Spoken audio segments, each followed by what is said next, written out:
بسم الله والصلاة والسلام على رسول الله. في الحلقة اللي فاتت اتكلمنا عن ازاي نبني شخصية دبوسية، وازاي نلونها، وازاي نعمل لها رج. وقلنا الرج ده معناه ان انا بنشئ هيكل عظمي بربط بيه الشخصية اللي موجودة معايا. النهارده بإذن الله هنتكلم ازاي نعمل انيميشن بسيط للشخصية اللي موجودة معانا. الدرس كده ان شاء الله يبقى سهل وسلس بإذن الله. دلوقتي احنا عايزين نعمل حركة المشي للشخصية. انا عايز الشخصية اللي موجودة معايا هنا تبدأ تتحرك معايا. ازاي بقى نعمل حركة المشي دي؟ أول حاجة قلنا عشان نبدأ نعمل أنيميشن للكاركتر اللي موجودة معانا، أنقل على الفريم رقم 1 من التايم لاين. كده أنا هبدأ تحريك. أول بوزيشن للشخصية اللي تيجي معانا هناخد رجل قدام ورجل ورا. ده أول وضع للشخصية.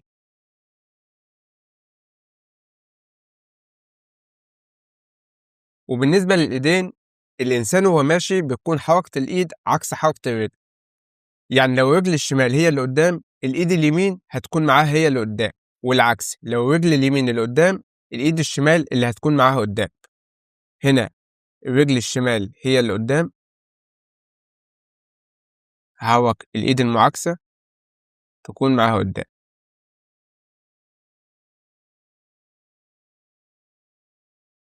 وأرجع الإيد التانية كده ورا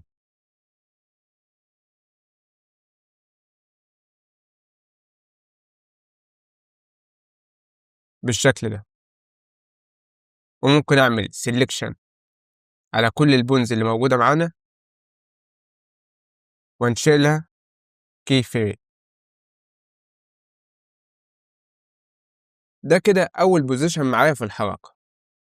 هناخد أول بوزيشن ده، أخد المفاتيح اللي موجودة معانا أحددها وأخدها كوبي، وأقف على الفريم رقم 24 وأضغط بيست. هاجي عند الفريم رقم 12 وهعمل الحركة المعاكسة. هيجي هنا في النص ويبدل حركة الرجل والإيد. أداة ترانسفورم بونز، وهنطلع الرجل اللي ورا هنجيبها قدام، والرجل اللي قدام هنجيبها ورا. نفس الفكرة بالنسبة للإيد، هنجيب الإيد قدام ونرجع الإيد دي ورا.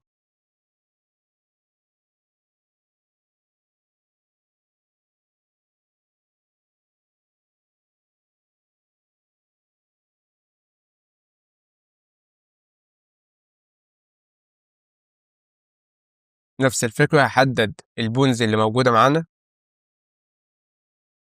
وهنشئ لها كي فريم.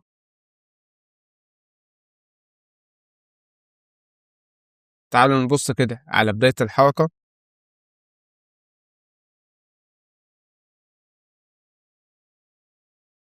كده بدأنا نشوف حركة المشي.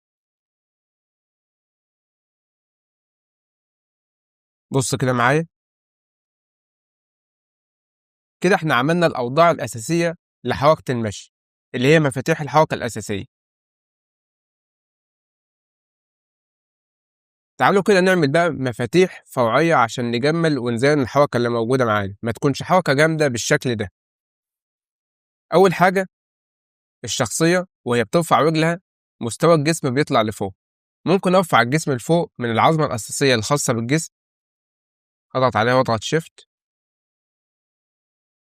تاني حاجة، الشخصية وهي بتنقل بترفع الرجل. هنشوف الرجل اللي المفروض تطلع قدام، اللي هي الرجل اللي موجودة معايا في الأول دي. هعمل زوم، لا مش الرجل دي، المفروض يتني رجل كده وبيرفع رجله.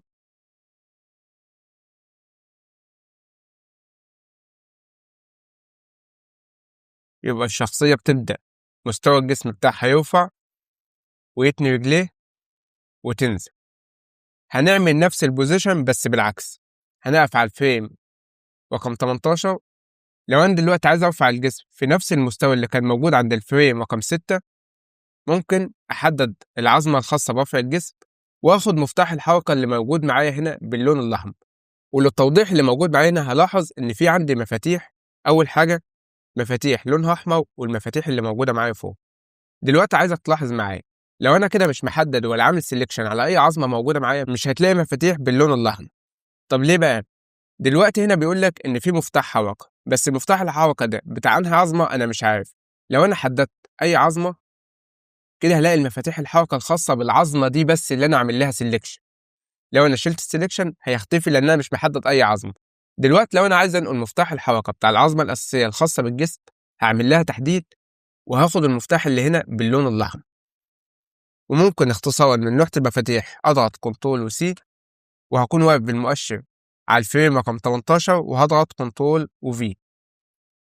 هنلاقي إن مستوى الجسم اترفع معايا تماما بنفس الليفل اللي موجود معايا في الفريم رقم 6. بصوا كده،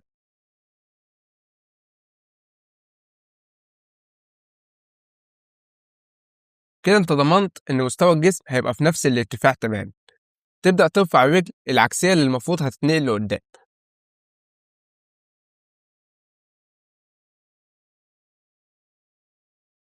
هبدأ ارفع الرجل بالشكل ده.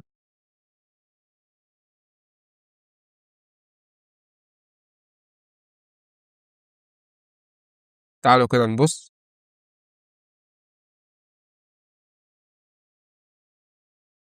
كده أظن الحركة بقت أحسن كتير.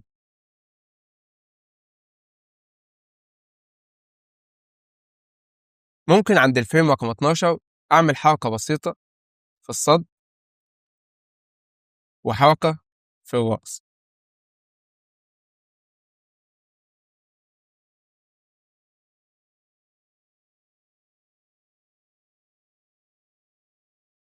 هراجع الحركة اللي موجودة معايا فريم فريم.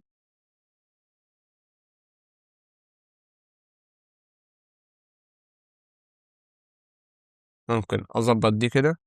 وما ننساش لو أنا عملت تعديل في أول مفتاح حركة موجود معانا أو آخر مفتاح حركة لازم آخد كوبي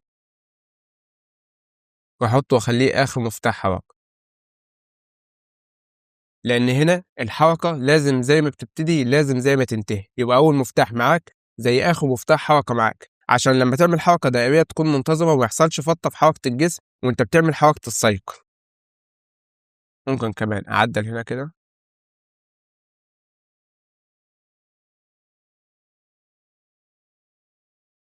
هاخد المفتاح ده كوبي.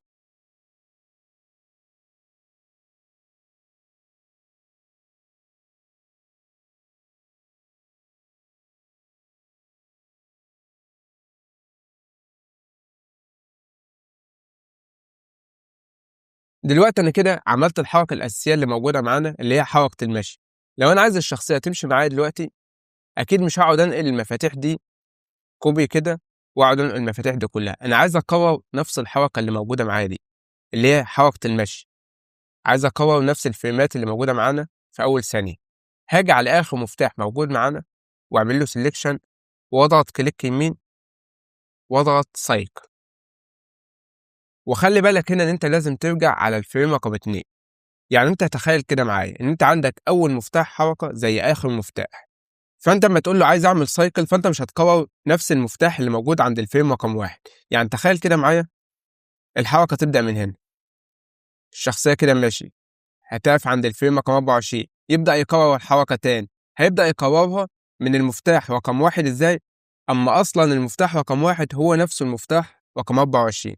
فأنا لما بكرر الحركة برجع للفريم رقم 2 للفريم اللي قبل أول مفتاح حركة موجود معايا في السايكل.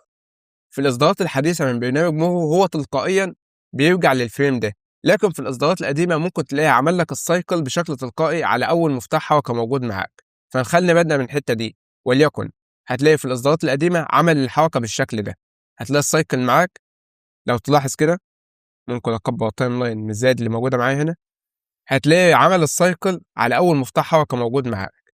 فممكن نغيرها، أقف هنا وأغير بالبقرة بتاع الماوس، أو ممكن أكتبها 2 على طول عشان تكون بالشكل ده. وأبدأ أشوف كده الحركة اللي موجودة معانا.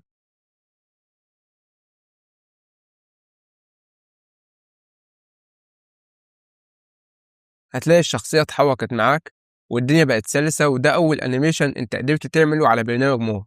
أظن إن شاء الله الموضوع كده سلس وبسيط. حركة المشي بقت سلسة جدا وسهل. طب ازاي اعمل استخراج للفيديو اللي موجود معايا هنا؟ انا دلوقتي رسمت الشخصيه وعملت لها تلوين وعملت الانيميشن اللي موجود معايا. دلوقتي عايز اعمل استخراج للفيديو، عايز الشغل اللي موجود معايا ده يبقى فيديو ام بي 4 معايا. ممكن اضغط من فايل اكسبورت انيميشن. هنا بيقول لك عايز تصدر انيميشن من الفريم كام لحد الفريم كام.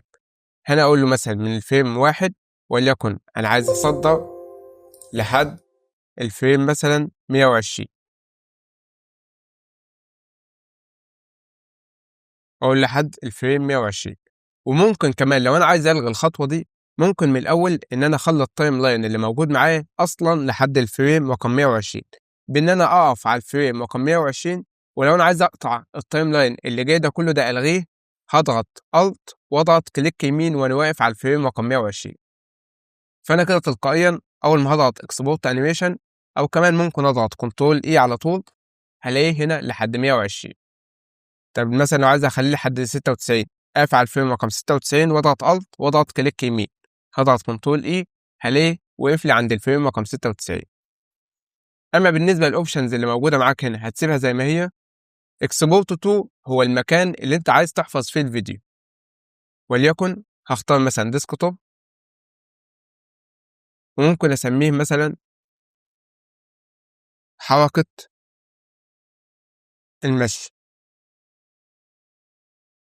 واضغط اوكي.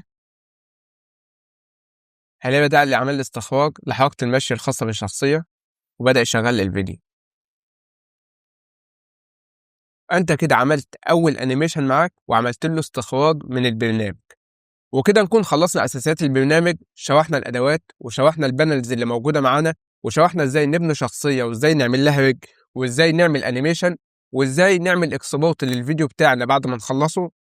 وان شاء الله رابط الشخصيه اللي احنا اشتغلنا عليه دلوقتي هسيبه لكم في الملحقات عشان لو حد عايز يبص على حاجه او ياخده كريفرنس معاه. والسلام عليكم ورحمه الله وبركاته.